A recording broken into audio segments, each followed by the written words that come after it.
At 50, I experienced something quite miraculous in my life. I was right in the middle of doing the program that you're doing right now. I was working through releasing at new levels and accessing parts of myself that I had made completely off limits until I had the tools to go in. So as each space got liberated, something new started coming to the surface of my life. New permissions I was giving myself, creative ideas were flowing into my mind. And quite unexpectedly, Spirit found the circumstances to get a paintbrush and a canvas in my hand. And I had no idea that my big work was to paint images that were flowing in from another dimension. And so, without warning, these images started flowing onto the screen. And I realized that part of my big work was to be a spiritual artist and to use my art for healing. So I'm just sharing this with you, not to tote my horn about being an artist and finding myself in a world that I knew nothing about, with people trying to buy my artwork and doing art shows within a year of my first painting. I tell you this to help you understand what happens when you get fear out of the driver's seat. Then your creative divine flow and process very often will emerge. Things you didn't expect, things you didn't even know how to think about, things that are latent within you that are waiting to burst forth.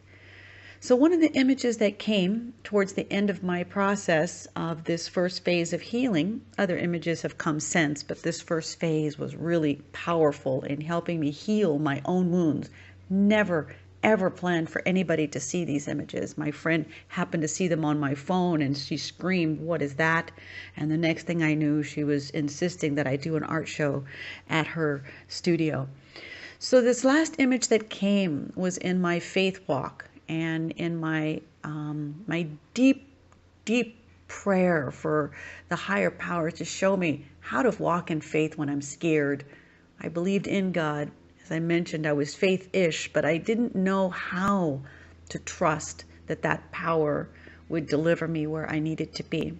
The first condition of faith is that you must acknowledge that you have an intuitive capacity. Without this acknowledgement, you are discounting the very language that is inborn into your being. You're discounting the very language that communicates with the higher part of yourself. You are disassembling the very navigational system that was intended to integrate your body and your mind and your soul. The beautiful orbs that are spiraling in this first image are there to help us understand all the dimensions of knowledge, support, training, and divine access that we have if we acknowledge this intuitive capacity. So without it, there is no foundation for trusting in a higher power, because we will have the inability to see, hear, feel, or sense them, and that is what builds faith. Once you have this intuitive capacity flowing, your spirit is going to start craving a spiritual process. And this is where the second condition comes in. You have to support your life with a daily practice for your body, mind, and soul to practice their integration, and for your spirit to gain power, for it to expand so that it can get in the driver's seat of your life and give fear its proper placement of protecting your body, and only that. Now, in that daily practice, there are some entry points that have to be acknowledged. That fear needs a release and an entry point, and that spiritual process power needs an entry point and an exit point. So you have the prayer section, you have the meditation section, you have the journaling section, you have the gratitude section, you have the releasing fear section. There are all these wonderful destinations that happen in your daily practice that feed all the different parts of your body, mind, soul integration process. Now, once you start expanding in your spiritual capacity, your body is going to be ready to release fear. It's going to be ready because your soul is finally flowing in and it's finally feeling its potential. It has now something to compare it to. Many times all our body knows is fear, a little happiness, more fear, a little happiness. So what happens in this next image is that we don't fight to oust fear. We just increase our divine presence, and it slowly starts to dissipate. We increase our light, and then the darkness starts to diminish. Once the fear process of release starts happening, a miraculous awareness emerges, which is the fourth condition. You begin to remember who you are. And not just who you are, but how your process works, how your body is meant to feel, what the divine flow is supposed to vibrate at, the intensity, the decibels, the vibrational frequency. All of this remembrance starts waking up. The fact that you were spiritual first, all of your systems start to realign and get things in the proper order at a greater degree. Now, this image here was fascinating because the dots that go around are the wonderful life that everyone can create, whether they remember who they are fully or not. We can live rich, fulfilling, incredible, wonderful, service-driven lives. However, when you connect it with the faith path, there are some circles that go around these dots, and those are your big work. When you connect your knowing and remembering who you are to a spiritual process, there are big avenues that open which align you with your destiny work, with your calling, with your passion, and your fulfillment path. Now, these first four conditions require effort, and they're the only ones that require you to do something. These are action steps. Remembering your intuitive, acknowledging it and practicing, committing to a daily practice to nurture that intuitive capacity, releasing fear so that your true and divine flow can come through, and remembering who you are through your daily practice.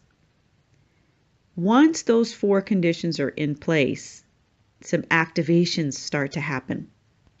A divine chemistry starts to show up where you have this inflow of spiritual and physical energy converging at the exact right decibel. And when that happens, trust in your divine process has begun. This is not something you can just have. You can't have trust. It's born when you have the right conditions. And once you are beginning to trust in a divine process, faith emerges. A state of being that is faith. And this image shows 3 spaces in which faith will appear. When you are in flow, when you are trusting the divine process, your faith will be present, no matter if you are in increase, in decrease, or just contentment. It's not conditioned on anything. It's based on a feeling of flow that is outside of yourself, informing your being that you are in the right place, at the right time, in the right space for where you're meant to be. This is faith. Now, there are some graces that continue to appear once you're in this state of faith, because faith is a magnet that starts attracting effects to you. It is an immovable energy that cannot be interfered with when it's connected to a divine stream. As we mentioned before, there's 2 types. Well, this type of faith creates a path of serendipity and of divine orchestration and of innovation and of intuition. Now, when you are in this state of faith, there is a grace called the knowing that appears. And this is simply an unexplainable sense of safety and contentment with all that is. No matter what things look like, there is an informational feeling being pumped into your body from your divine source, telling you everything is exactly as it should be. And this is when it doesn't look in a way that makes sense all the time. This state of knowing gives you the undeniable certainty that everything is manifesting exactly as it should, and that if you stay the course, it's going to appear in your presence, in your environment, anytime, any minute, any instant. That's the knowing.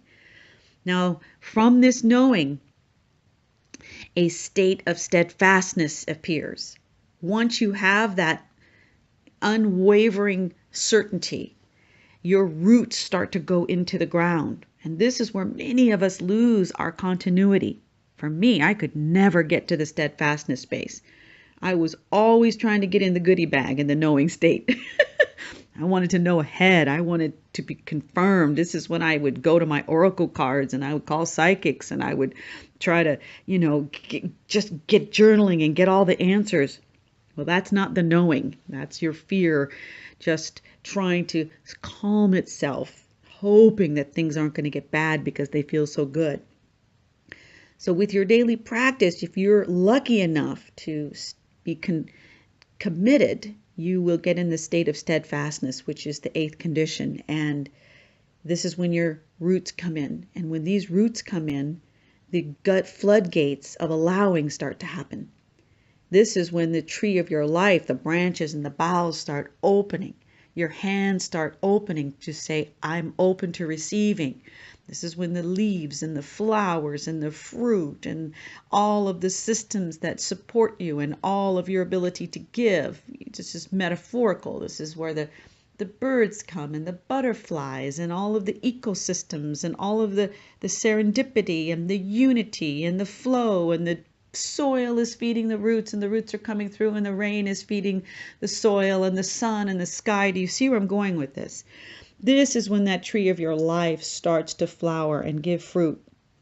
And it will have stages where it's barren because it's getting ready to molten to become something more beautiful. And when you're in that state of steadfastness, you have the ability to stay the course. Now, there is a final condition for all of these things to continue their circular cycles. And that is, you have to commit to the process. You have to become the champion of your own destiny. You have to choose your spiritual work before anything else in your life.